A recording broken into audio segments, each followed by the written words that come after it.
وہ لکھتے ہیں پس اگر ہماری ان گزارشات کے بعد کوئی ان پر کفر کے فتوے لگانے کے لیے بضد اور مصر رہے، ایمی خام خواہ، بھئی ہم ان پہ فتوے نہیں لگا رہے، عبارتوں پہ لگا رہے ہیں، بندے ہمارے سامنے موجود نہیں، ہم نے کیوں لگانے ہیں فتوے؟ جھوٹ بول رہے ہو ہمدردیاں لینے کے لیے۔ ہاں جب تم کہتے ہو نا کہ انہوں نے کہی ہے تو معرفت کی بات ہوگی، پھر ہم کہتے ہیں کہ ہاں اگر انہوں نے بھی کہی ہے نا تب بھی وہ بھی پھر گمراہ ہوئے۔ اور اس طریقے سے بات کرنا یہ کوئی عیب والی بات نہیں ہے، یہ ذہن میں رکھیے گا، اس میں کوئی گستاخی والا پہلو نہیں ہے۔ صحیح مسلم کے مقدمے میں امام مسلم لے کے آئے کہ حضرت علی کی وفات کے بعد ابن عباس نے حضرت علی کے کچھ فیصلے منگوائے جو خلیفۃ المسلمین کی حیثیت سے وہ کیا کرتے تھے کوفے میں جب وہ شفٹ ہو گئے تھے۔ تو حضرت ابن عباس وہ فتوے پڑھتے جاتے تھے اور کہتے تھے اللہ کی قسم علی نے یہ نہیں لکھا ہوگا، اللہ کی قسم علی نے یہ فیصلہ نہیں کیا ہوگا، اگر علی یہ فیصلہ کرتے تو علی بھی گمراہ ہو جاتے۔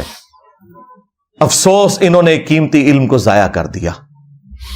یعنی ابن عباس کہہ رہے ہیں کہ حضرت علی کی شہادت کے بعد ان کی طرف لوگوں نے غلط عقائد منسوب کر دیے، ان کے نام سے فیصلے چھاپنے شروع کر دیے۔ اب وہ فیصلے پڑھتے جا رہے ہیں ابن عباس اور کہہ رہے ہیں کہ یہ علی نے نہیں کہا، علی یہ ایسا نہیں کر سکتے، اور پھر پتہ کیا بولا، اگر علی ایسا کرتے تو علی بھی گمراہ ہو جاتے۔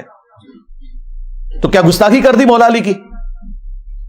تو جب تم کہتے ہو نا تمہارے بزرگوں نے یہ بکواسیات ارشاد فرمائے ہیں، تمہارے کہنے پہ پھر ہم کہتے ہیں کہ ہاں اگر انہوں نے بھی کہے نا تو وہ بھی پھر گمراہ ہو گئے تھے۔ یہ کہتے ہیں انجینئر صاحب نے بزرگوں کو گمراہ کہتا۔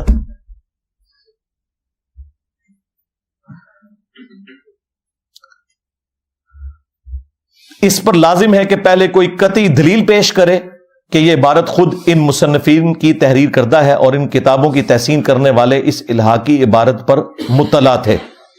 اگر ایسا نہ کرے تو اس پر لازم ہے کہ شر انگیزی بند کرے۔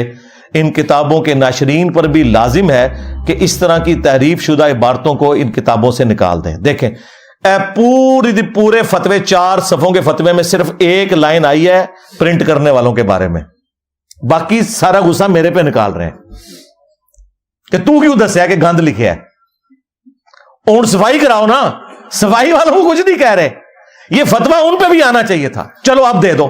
اور دوسرا ادھر یہ ساتھ لکھو کہ ہم پھر ٹی ایل پی والوں سے اور باقی اپنی سنی تحریک سے اور باقی جماعتوں سے، دعوت اسلامی سے یہ اپیل کرتے ہیں کہ انجینئر صاحب کے شر سے امت کو بچانے کی خاطر آپ لوگ سارے کے سارے داتا دربار، پیر مکی دربار، بری امام اور اسی طریقے سے بہاول حق ملتانی اور وہ کراچی میں جو بزرگ عبداللہ شاہ غازی، ان ساروں کے مزارات پہ آپ اس وقت تک دھرنا دیے رکھیں جب تک کہ یہاں سے ہیروین چرس کے اڈے ختم نہیں ہو جاتے، بدکاری کے اڈے جو یہاں پہ کھلے ہیں وہ ختم نہیں ہو جاتے، اور جب تک ان بزرگوں کی جو کتابیں پرنٹ کرنے والے لوگ ہیں ان کتابوں سے یہ ساری کفریات نہیں نکال دیتے، ان مکتبوں کے باہر بھی جا کے دھرنے دیں، نہ علی نہ دی کھوتی مر جائے گی۔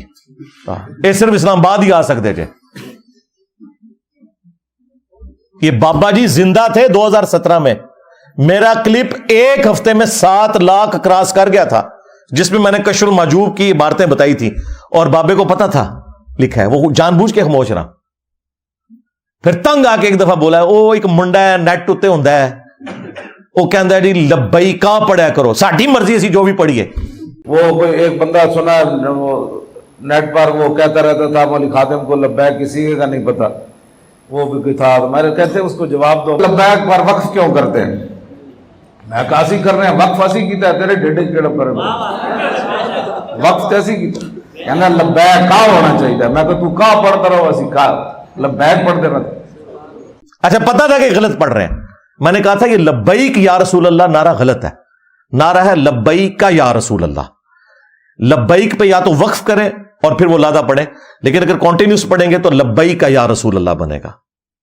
انہیں یہ پتا تھا کہ یہ عبارتیں دکھا رہا ہے، خاموش رہے۔ 7 لاکھ لوگوں نے ایک ہفتے میں کلپ دیکھا، وہ 2017 میں۔ جواب تو کوئی نہیں آیا، پہلا مرڈر اٹیمپٹ کرنے والا بندہ آ گیا 28 اکتوبر 2017 کو، اس وقت سے ابھی تک 5 بندے آ چکے ہیں۔